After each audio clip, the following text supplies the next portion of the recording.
麻烦您快点，都生出来了，快点，师傅您，快点，谢谢您了。您就放心吧啊，北京这城八区的胡同小区，我都熟，而且啊，不走冤枉路。司机老李把孕妇送到医院后，又马上搭到了一位乘客。他按乘客的要求来到了一个院子里，却发现里面坐满了城管。他感到大事不妙，想逃走却已经来不及了。而此时的乘客也下了车。下来吧。原来这位乘客就是城管，而老李不是正规的出租车司机，而是开黑车的。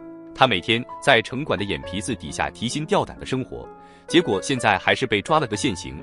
城管不仅要没收他的车，甚至还要罚款。拉黑活，罚款2万。啊，2万呢？不是大哥，我那破车才值几个钱呢？那破车弄完了就不到1万块钱。老李在旁边磨破了嘴皮，但城管还是义正辞严地告诉他：“回去吧，交罚款来领车。”这件事情让老李非常懊恼。如果不是生活所逼，他又何尝不想有一份体面的工作呢？可他下岗之后，妻子就和他离了婚。为了抚养儿子，他在朋友的介绍下买了辆2手车，每天在街边起早贪黑。但开黑车的工作是见不得光的，他不仅要看出租车司机的脸色，还要和城管斗智斗勇。现在连车子都被扣下了，可儿子就要放学了，他只能和朋友借了辆车。不料儿子一眼就看出了破绽，他问父亲为什么开着别人的车。老李不想多说，就马上转移了话题。儿子又说他的鞋破了，需要买1双新鞋，可2万块钱的罚款已经让老李焦头烂额，他又怎么可能拿钱出来买鞋呢？回到家后，他故意把儿子的鞋子撕了个大洞。原来明天是周末，儿子要去前妻那里，如果前妻看到这双破鞋，一定会给他买双新的。儿子有些鄙视父亲的做法。爸呀，不是没钱给你买鞋，知道吗？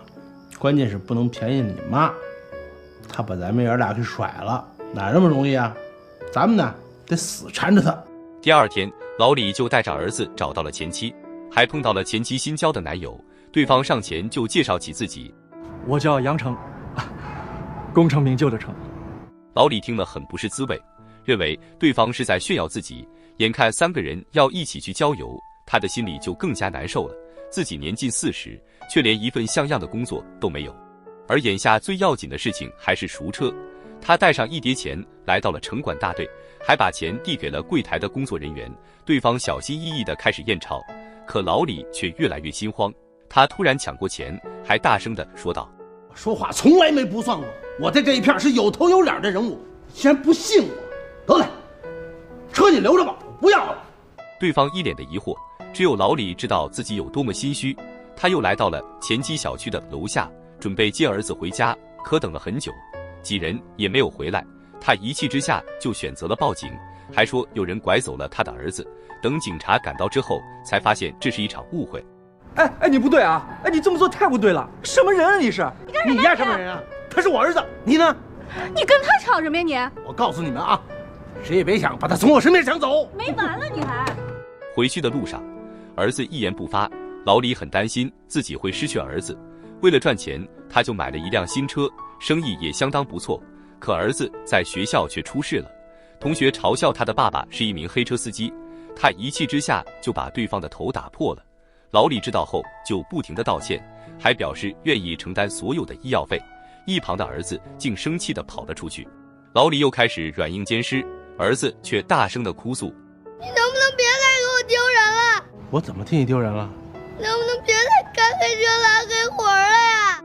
听完儿子的话，老李也陷入了沉思。他也想有份稳定的工作，但他只会开车，而出租车考试要考英语，他更是一窍不通。儿子觉得这是小事，自己就可以教他英语。在儿子的帮助下，老李就学起了英语。没过多久，是儿子10岁的生日，前妻也赶了过来。一家3口好不容易吃了一顿团圆饭。当前妻听说老李正在准备考试，也开始对他刮目相看。时间过得很快，出租车司机考试的日子马上就到了。看着满屏的英语，老李急得直冒冷汗。不过在面试的环节里，他却侃侃而谈，毕竟这是自己的强项。但他最后还是没有通过考试，因为他的英语实在太差了。但他并没有因此灰心，在儿子的监督下，他又开始补习英语，皇天不负有心人，在第2次考试的时候，他终于顺利通过了。原本以为成功就在眼前，但工作人员却告诉他，虽然考试是通过了，但他之前因为开黑车留下了不良记录，所以是做不了出租车司机的。这让老李有些无法接受。在回去的路上，朋友又给他拉了2位乘客，没想到又被城管抓了个现行。老李希望对方可以网开一面，但城管还是公事公办，把车给拖走了。老李感到十分绝望，他好不容易通过了考试，却当不了出租车司机，买这辆新车花光了所有的积蓄，现在又被城管给拖走了。他觉得不是命运跟他过不去，而是城管在和他作对。经过一番思想斗争，他谎称自己要去外地，让儿子去前妻那里住几天。一直以来，儿子跟着自己都在吃苦，每天不是白菜就是面条，只有去前妻那里，他的日子才能衣食无忧。没想到儿子却一口拒绝了。跟你待腻了，我去他那儿1天还行。他家太干净，没咱家滋的。你放心，你走你的。我会做饭，我有闹钟，我是按时上下学的。看着儿子如此懂事，老李却一改常态，非要把儿子送走不可。把儿子送到前妻那里之后，他就一个人在家里躺了几天，随后又翻出来一把刀，准备去找城管理论。他悄悄跟在城管的后面，发现城管正带着儿子出来吃饭，看着老李面露凶光，他知道对方来者不善，就赶紧把儿子支开了。而老李神色慌张，正准备行动的时候，城管的儿子却把买来的可乐端了过来，还大方地邀请他一起吃饭。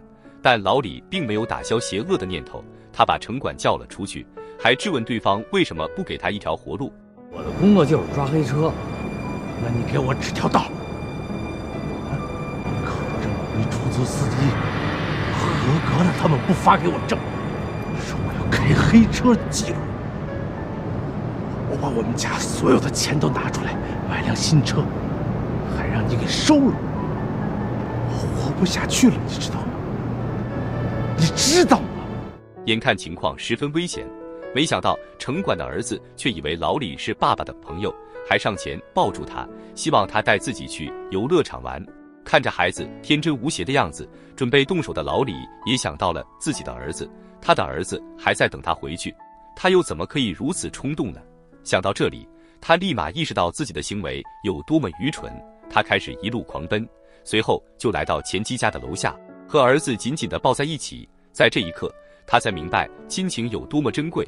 几天后，老李又接到了一个电话，原来在城管的帮助下，出租车公司决定让老李重新参加考试。老李有些喜出望外，不过他对考试结果并不看好，而考官也很好奇，所谓的考试不过是一张证书，他为什么一定要报考出租车司机呢？老李就道出了自己的心声。怎么说呢？这对我真的很重要。有了这张证书，别人就不会再说我是拉黑活的。有了这张证书，我在我儿子面前很有面子。老婆为什么会离开我？我知道，她想要一个安稳的家。我一个正规的职业都没有。老李很清楚自己的处境，如果不做出改变，他不仅会失去妻子，还有可能会失去儿子。他现在非常需要一个机会，来证明自己是一个有责任心的男人，也让儿子知道他是一名合格的父亲。故事的最后，老李终于如愿以偿地通过了考试，还正式成为了一名出租车司机。他在儿子面前也更加自信，相信以后的路也会越来越好。每个人的未来都掌握在自己的手上，只要坚持不懈，就一定会有所收获。影片中的老李因为下岗，无奈开启了黑车。他每天在城管和出租车司机之间艰难求生，一旦被抓，挣的钱还抵不上罚款。他在前妻面前失去了男人的尊严，还经常让儿子觉得丢人。他差点误入歧途，好在最后幡然醒悟，用自己的坚持焕发着万丈光芒。